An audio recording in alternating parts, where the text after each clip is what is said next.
Hello students.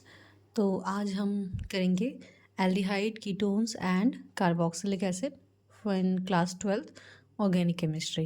Okay, so let's start. हमारा जो chapter name है वो है aldehyde ketones. Aldehydes, ketones and carboxylic acid. So what are these and how to know about them. ठीक है, जैसे कि हम पहले ही पढ़ चुके हैं फंक्शनल ग्रुप्स के बारे में क्लास 11th में।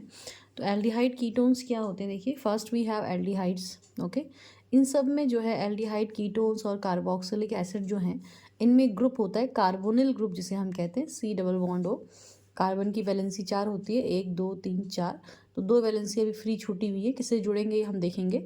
और इसमें जो मेनली जो ग्रुप है वो C+O ग्रुप है, इसे हम कार्बोनिल ग्रुप भी कहते हैं।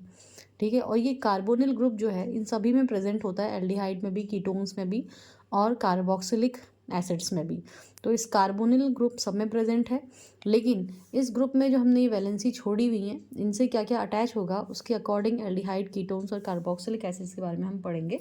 ठीक है, और जो फंक्शनल ग्रुप है हमारा वो कार्बोनिल ग्रुप है C+O। ठीक है, विद 2 साइड्स है। एल्डिहाइड्स के केस में क्या होता है कि जब हम इसकी बात करते हैं तो C+O, ठीक है, और इस तरफ जो 2 फ्री वैलेंसी हमने छोड़ी हैं तो एक जगह हाइड्रोजन होना ज़रूरी है एल्डिहाइड्स के केस में, ये आपने ध्यान रखना है। Aldehyde is CHO group, aldehyde is CHO group. तो C+O ऑलरेडी वी हैव, एक हाइड्रोजन होगा तो CHO ग्रुप आ जाएगा। तो एल्डिहाइड्स के लिए कंपलसरी है कि एक बॉन्ड जो फ्री आपने छोड़ा है उस पर आप हाइड्रोजन लगाएंगे, और जो दूसरा बॉन्ड छोड़ा हुआ है आपने फ्री, इस पर आप चाहे हाइड्रोजन लगाएं या फिर कार्बन की चेन लगाएं। ठीक है, तो दोनों ही केस में हमारे पास क्या होगा, वो एल्डिहाइड रहेगा। जैसे एग्जांपल देखिए, अगर हम पहला केस लें, एक तरफ तो हमने हाइड्रोजन रखना ही रखना है, दूसरी तरफ अगर हमने हाइड्रोजन रखा तो इसका नाम है फॉर्मेल्डिहाइड। ये एक एल्डिहाइड है क्योंकि इसमें जो है CHO ग्रुप, ठीक है, ये CHO ग्रुप प्रेजेंट है। दूसरा मैंने आपसे पहले ही कहा कुछ भी हो सकता है, तो इस वाले केस में हमने हाइड्रोजन लिया तो इसका नाम फॉर्मेल्डिहाइड है, और या फिर इसका जो IUPAC नेम है वो है मीथेनल। ठीक है, एल्डिहाइड्स के लिए नाम के पीछे अल लग जाता है तो इसलिए इसका नाम एक कार्बन मीथेन अल। ठीक है, तो ये हो गया।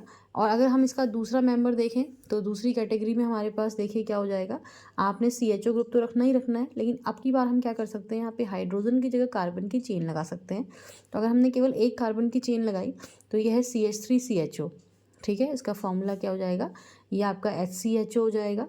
ठीक है, ये वाला, और ये आपका जो हो जाएगा, अगर हम लिखें इसको तो इसको हम इस तरीके से लिखेंगे CH3CHO, और खोल कर लिखेंगे ओपन स्ट्रक्चर तो इस तरीके से आएगा।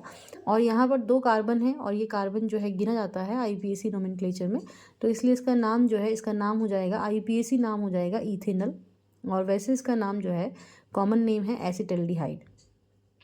ठीक है, तो इस तरीके से आप कार्बन की चेन यहाँ पे इंक्रीज भी कर सकते हैं, सिंपल हाइड्रोजन भी रख सकते हैं। अब एक कार्बन लिया, फिर 2 कार्बन, फिर 3 कार्बन, इस तरीके से आप इंक्रीज कर सकते हैं। बट आपने ध्यान रखना है कि जो एल्डिहाइड ग्रुप है वो CHO ग्रुप है, तो मेनली CHO ग्रुप आपको यहाँ पर देखने को मिलना चाहिए, यानी कि एक हाइड्रोजन होना ही चाहिए। ठीक है, इस कार्बन के एक तरफ जो है हाइड्रोजन आपने जोड़ना ही जोड़ना है, दूसरी तरफ आप चाहे हाइड्रोजन जोड़ें, चाहे कार्बन की चेन जोड़ें, चाहे एक कार्बन, 2 कार्बन, 3 कार्बन। ठीक है, तो उनके नाम जो है अलग अलग नंबर ऑफ कार्बन के हिसाब से अलग अलग हो जाएंगे। This is about the aldehyde. ये किसके बारे में है, एल्डिहाइड के बारे में है। अब ये तो हमने पढ़ लिया एल्डिहाइड, तो कीटोन्स क्या हैं। ठीक है, ये हमने एल्डिहाइड्स के बारे में पढ़ लिया। तो हम कहें कीटोन्स में और एल्डिहाइड्स में क्या अंतर है, तो देखिए कीटोन्स और एल्डिहाइड्स में क्या अंतर है। आपका जो ग्रुप है वो तो सेम रहेगा, C+O कार्बोनिल ग्रुप, लेकिन इसमें जो केस है कीटोन में वो ये है कि हाइड्रोजन नहीं होना चाहिए। जो 2 फ्री वैलेंसी हमने छोड़ी हैं, इन दोनों फ्री वैलेंसीज पे हाइड्रोजन नहीं होना चाहिए। अगर हाइड्रोजन, एक हाइड्रोजन है तो वो एल्डिहाइड, अगर कोई हाइड्रोजन नहीं है तो वो कीटोन। यानी कि दोनों तरफ हमें क्या जोड़ना चाहिए, दोनों तरफ जो है हमें यानी कि कार्बन की चेन जोड़नी चाहिए। और अगर मैं दोनों तरफ एक एक कार्बन रख दूं तो ये बन जाता है CH3COCH3। ठीक है, ये पहला कीटोन हमारे पास जो मेंबर है कीटोन फैमिली का CH3, इसको हम शॉर्ट में इस तरीके से भी लिख सकते हैं CH3COCH3। तो इसका नाम क्या है, इसका नाम आपको अगर देखें तो 3 कार्बन के लिए जो नाम आएगा वो आएगा प्रॉप। ठीक है, और तीनों कार्बन के बीच में सिंगल बॉन्ड है तो एन, और ये जो बॉन्ड है कीटोनिक ग्रुप, जब हमें पता चल गया कि हाँ ये कीटोनिक ग्रुप है, दोनों जगह हाइड्रोजन नहीं है, तो कीटोन के लिए नाम के पीछे से लग जाता है ओन, तो इसका नाम हो गया प्रोपेनोन। ठीक है। तो ये प्रोपेनोन है। इसी तरीके से आप चाहें तो कार्बन की चेन को बढ़ा सकते हैं, ठीक है। मिनिमम तो यही है हमारे पास। अब हम चाहें तो इस तरफ 2 कार्बन रख दें, CH2CH3, और इस तरफ एक ही कार्बन रखें, और इस तरफ भी 2 कार्बन रख सकते हैं, जैसे अगले केस में कर सकते हैं CH3CH2CO CH2CH3। तो ये सब क्या है, ये सब कीटोनिक ग्रुप हैं। इनमें आप देख रहे हैं जो C double bond O group है उसके इस तरफ और उसके इस तरफ कहीं भी हाइड्रोजन देखने को, सिंगल हाइड्रोजन देखने को नहीं मिल रहा है। दोनों तरफ कार्बन की चेन है और इस तरह के कंपाउंड को हम क्या कहते हैं, कीटोन कहते हैं। And next we have carboxylic acid, ठीक है। अगला जो हमारे पास है वो है कार्बोक्सिलिक एसिड। क्या डिफरेंस है इन सब में, ये देखने के लिए हम जो है सबको एक साथ पढ़ रहे हैं। हमारा जो ग्रुप है वो तो सेम है, कार्बोनिल ग्रुप, लेकिन डिफरेंस किसका है, जो ग्रुप्स लगे हुए हैं CO से उनमें डिफरेंस है। तो next we have this carboxylic acid. इसमें भी हमारा जो ग्रुप है वो कार्बोनिल ग्रुप है, लेकिन इसकी कंडीशन ये है कि इसके एक तरफ OH होना चाहिए। ये कैसा ग्रुप है, COOH ग्रुप है।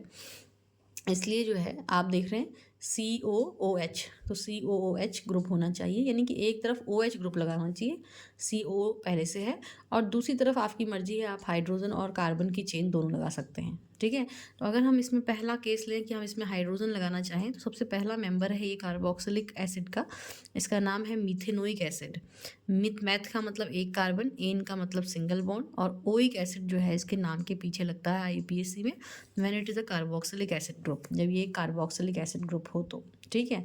तो मीथेनोइक एसिड, अगली बार में हम क्या कर सकते हैं, हम चाहेंगे कि हाइड्रोजन ना लगाएं और यहाँ पर हम क्या लगा दें, कार्बन की चेन लगा सकते हैं। एक कार्बन की चेन 2 3 4, ठीक है, एंड सो ऑन।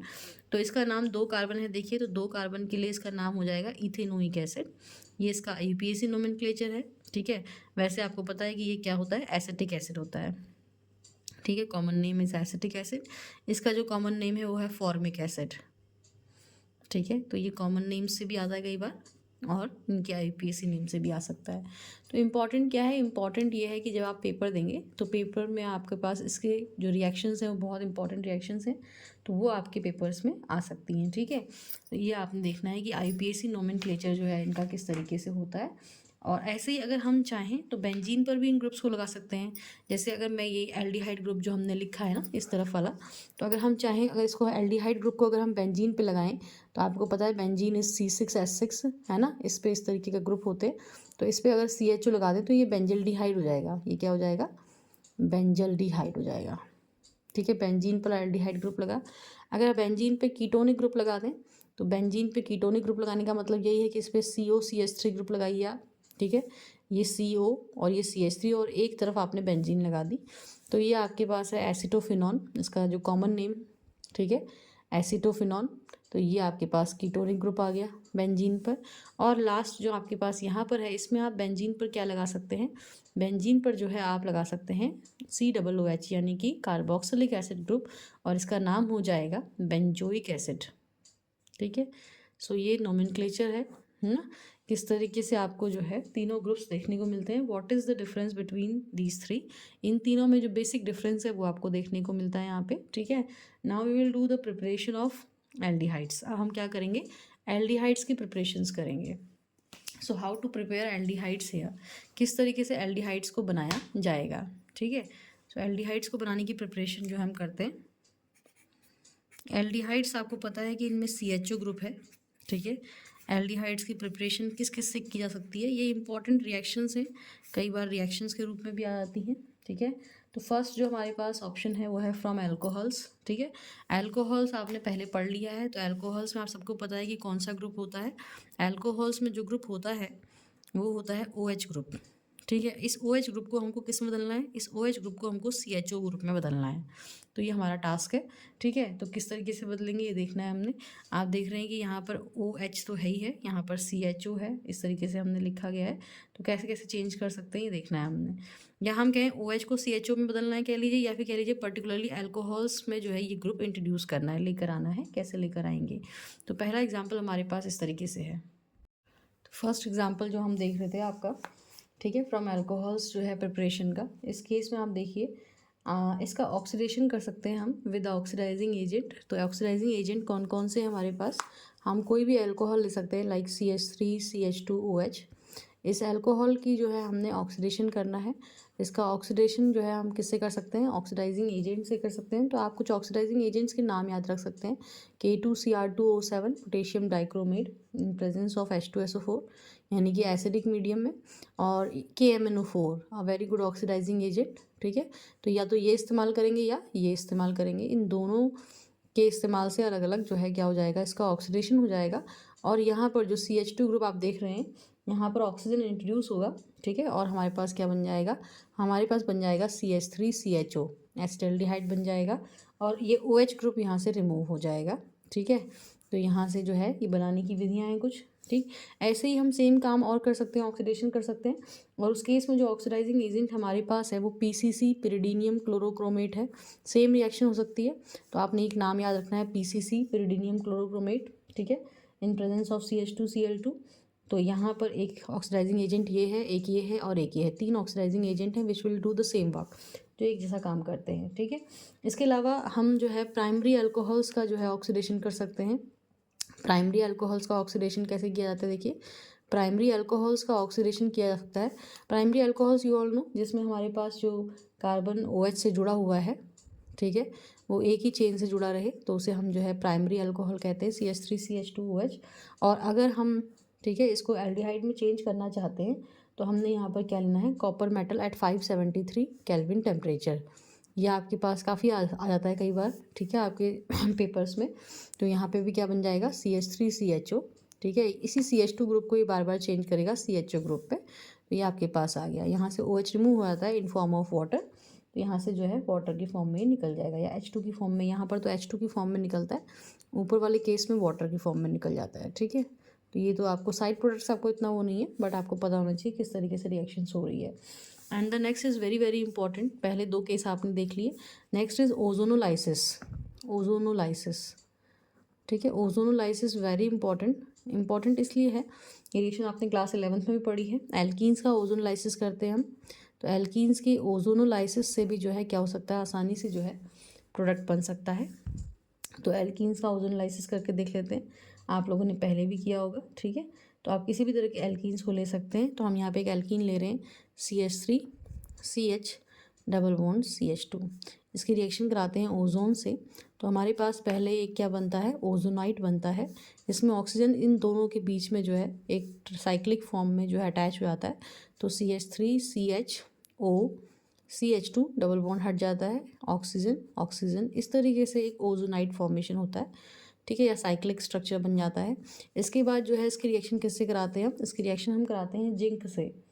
ठीक है, तो इसकी रिएक्शन जिंक से कराने पर क्या होता है, बॉन्ड्स टूटते हैं इस तरीके से यहाँ से। ठीक है, ऐसे करके 3 तरफ से बॉन्ड टूटते हैं, ये कंपाउंड अलग हो जाता है और ये कंपाउंड अलग हो जाता है, और ये जो ऑक्सीजन है ये जिंक के साथ चला जाता है इन फॉर्म ऑफ ZNO। ठीक है, ZNO की फॉर्म में निकल जाता है। तो यहाँ पे बचता क्या है, देखिए ये वाला CH3, फिर ये CH, फिर ये O, तो एल्डिहाइड बन गया, देखिए CH3CHO। और इधर देखिए CH2O, तो CH2O को हम लिख सकते हैं SCHO, फॉर्मेल्डिहाइड एंड एसिटाल्डिहाइड का कॉम्बिनेशन है ये। ठीक है, very very important reaction in class 12th also. तो ये रिएक्शन भी कई बार एज अ नेम रिएक्शन भी आती है, व्हाट इज ओजोनोलाइसिस। ठीक है, और या फिर इस तरीके से पूछा जाता है कि क्या बनेगा इसमें, ठीक है, या क्या फॉर्म होगा, या इसके प्रोडक्ट क्या होंगे। तो आप देख रहे हैं यहाँ पे 2 तरह के एल्डिहाइड्स फॉर्म हो रहे हैं, ओजोनोलाइसिस रिएक्शन है ये। ठीक है, ये बहुत इंपॉर्टेंट है। इसके अलावा एक नेम रिएक्शन है हमारे पास, रोजेनमुंड रिडक्शन। इसमें जो नेम रिएक्शन है हमारे पास वो है रोजेनमुंड रिडक्शन। रिडक्शन का मतलब आप समझते हैं, आप चैन। ठीक है, रोजेनमुंड नेम रिएक्शन है, किसी के नाम पे है। और यहाँ पर जो हमारे पास जो रिएजेंट है रोजेनमुंड रिडक्शन में वो है पैलेडियम बेरियम सल्फेट।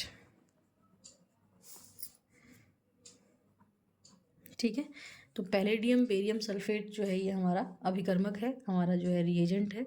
और किस तरीके से रिएक्शन होगी, देखिए जो एसिड क्लोराइड्स ग्रुप होते हैं CH3COCl, ठीक है, ये ग्रुप्स जो हैं इनका हम रिडक्शन करेंगे, यानी कि इनको हाइड्रोजन प्रोवाइड करेंगे। और ये हाइड्रोजन कौन प्रोवाइड कराएगा, ये हमारा अभिकर्मक प्रोवाइड कराएगा PDBaSO4। और जब ये हाइड्रोजन प्रोवाइड कराएगा तो यहाँ से Cl निकलेगा, और एक हाइड्रोजन इसको मिलेगा, एक हाइड्रोजन इसको मिलेगा, and we will get the aldehyde CH3CHO plus HCl। तो ये very very very important reaction है, रोजन-मूलर रिएक्शन, नेम रिएक्शन है, ये आपने ज़रूर याद रखनी है। ऐसे ही हमारे पास एक और नेम रिएक्शन है फ्रॉम नाइट्राइल्स एंड ईस्टर्स, ठीक है।